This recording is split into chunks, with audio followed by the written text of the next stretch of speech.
O ministro do Supremo Tribunal Federal, Flávio Dino, determinou auditoria de emendas do Congresso liberadas desde 2020 e praticamente eliminou as emendas em que parlamentares não prestaram contas do dinheiro liberado.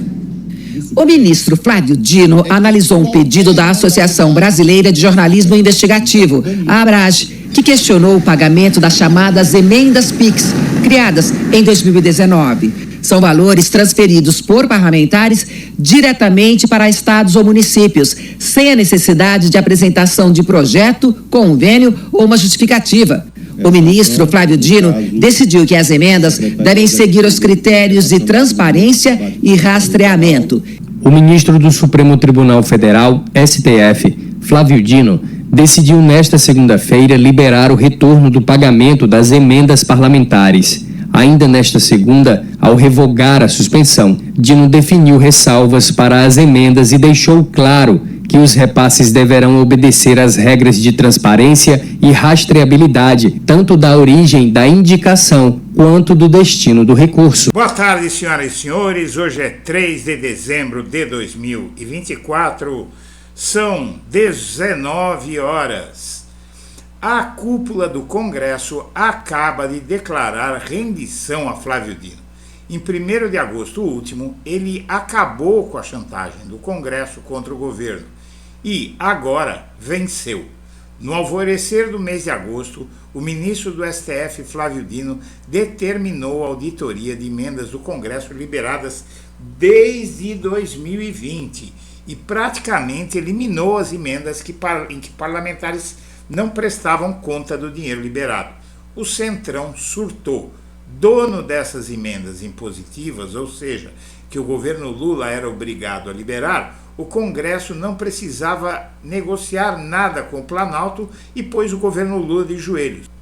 Agora, em um lance corajoso, Dino acaba com a festa. 2 semanas depois, o Supremo em peso endossou a decisão de Flávio Dino. Para variar, o Centrão comandou uma tentativa de chantagem. Líderes do Congresso acreditavam que houvera interferência direta de representantes do governo Lula nas decisões do ministro do STF, que levaram à paralisação das emendas parlamentares.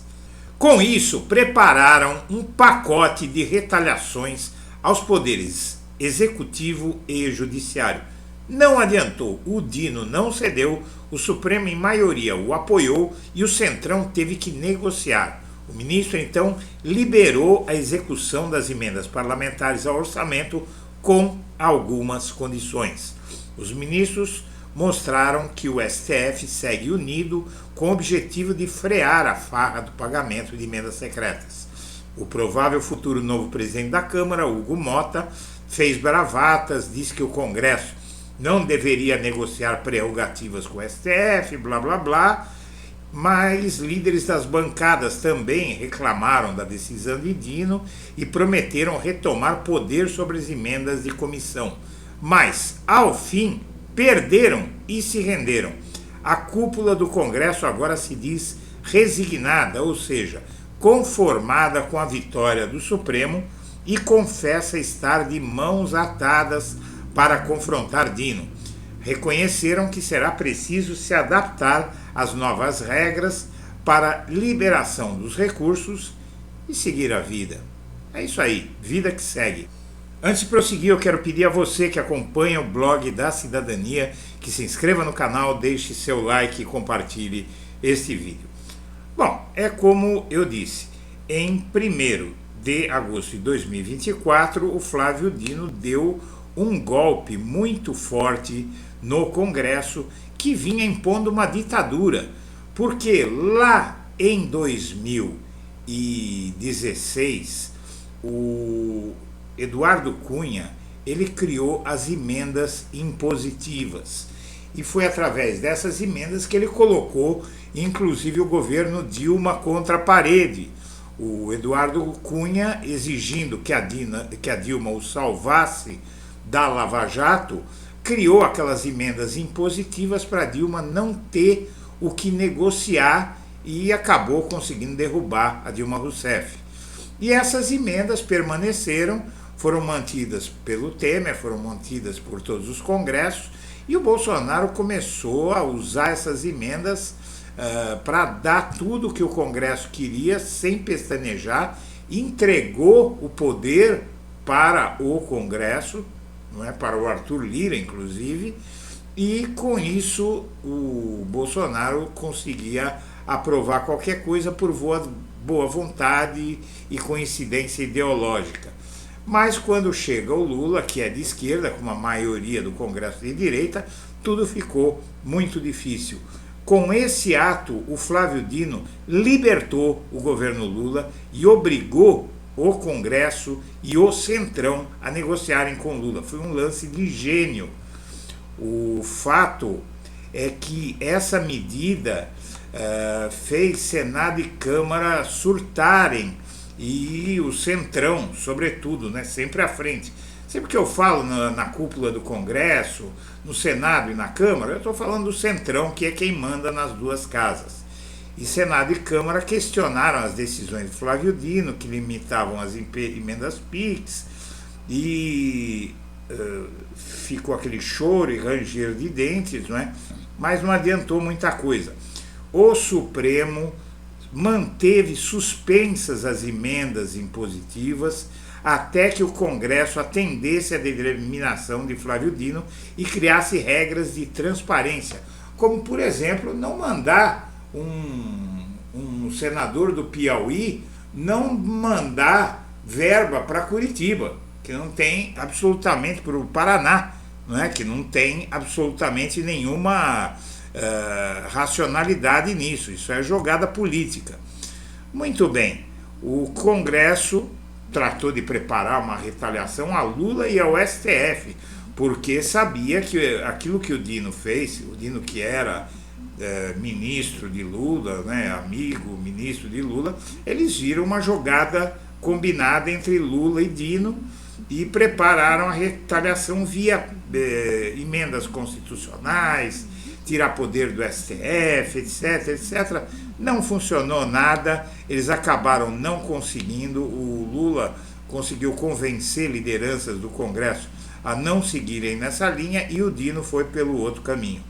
E aí ele agora retoma as emendas, mas impôs duras condições para a execução dessas emendas parlamentares. O Flávio Dino e o STF frustraram o Congresso e provaram que o Supremo segue unido contra essas emendas secretas.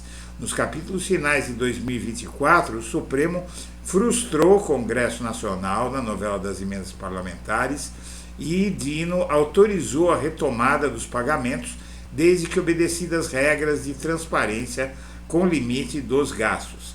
Na sequência, a maioria dos ministros do Supremo legitimou a decisão do colega em uma votação no plenário virtual. Esse tipo de julgamento ocorre no sistema interno do tribunal, sem a necessidade de encontro ou debate entre os ministros. A previsão é que a votação se encerre hoje, perto da meia-noite. Bom, o fato aqui é que a liberação das emendas pode ser dividida em 5 pontos que vale a pena a gente dar uma olhada aqui. Vamos lá. Emendas de bancada estadual. Projeto de lei do Legislativo diz que só podem ser destinadas para projetos estruturantes da mesma unidade da federação, da bancada. O Congresso fez isso, né, fez essa legislação em negociação com o Dino. Então, só podem ser destinadas para projetos estruturantes do mesmo estado da bancada e proibiu o rateio de valores entre os parlamentares. O Dino determinou que é preciso identificação nominal dos parlamentares autores da proposta. Emendas de comissão, projeto de lei diz que precisam identificar de forma precisa o seu objeto e só podem ser apresentadas por líderes partidários. E o Dino determinou que é preciso a identificação nominal dos parlamentares de novo. É transparência que ele quer, porque as emendas eram secretas, porque ficava tudo no escuro, ninguém sabia para onde estava indo o dinheiro. O projeto de lei diz que metade das emendas da comissão deve ser destinada para a saúde, seguindo as orientações e os critérios técnicos do Ministério da Saúde. O Dino diz que as emendas de todas as modalidades para a área devem seguir orientações não só do Ministério da Saúde, como de comissões que contam com gestores estaduais e municipais. E as emendas PIX, o projeto de lei faz um plano de trabalho que deve ser informado após o pagamento da emenda. A fiscalização seria feita pelo Tribunal de Contas da União. O Dino diz que o plano de trabalho tem que ser apresentado e aprovado pelo Executivo antes do pagamento. E sobre as regras orçamentárias, os parlamentares propuseram a imposição de restrições que não sejam aplicáveis às despesas discricionárias do Poder Executivo, e o Dino determinou que o valor das emendas não pode crescer mais do que as despesas discricionárias do Executivo ou do que o limite do arcabouço fiscal do Haddad. Muito bem, o Hugo Mota tentou aí mostrar uma reação do Congresso contra o Dino. Ele faz isso para agradar os parlamentares que estavam indignados, né? E que o Congresso não deve negociar suas prerrogativas com o STF, etc. Os líderes reclamaram da decisão do Dino e falaram que iam retomar o poder sobre as emendas de comissão, mas nada disso funcionou.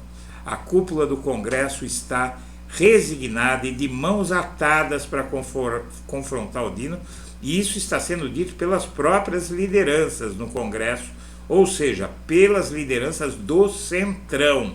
A cúpula do Congresso está conformada, resignada, conformada, por mais que a decisão do ministro Flávio Dino, do STF, sobre as emendas tenha causado insatisfação. As lideranças não veem como reagir ao magistrado. Integrantes do Centrão disseram em sigilo que será preciso se adaptar às novas regras para a liberação de recursos e seguir com a vida.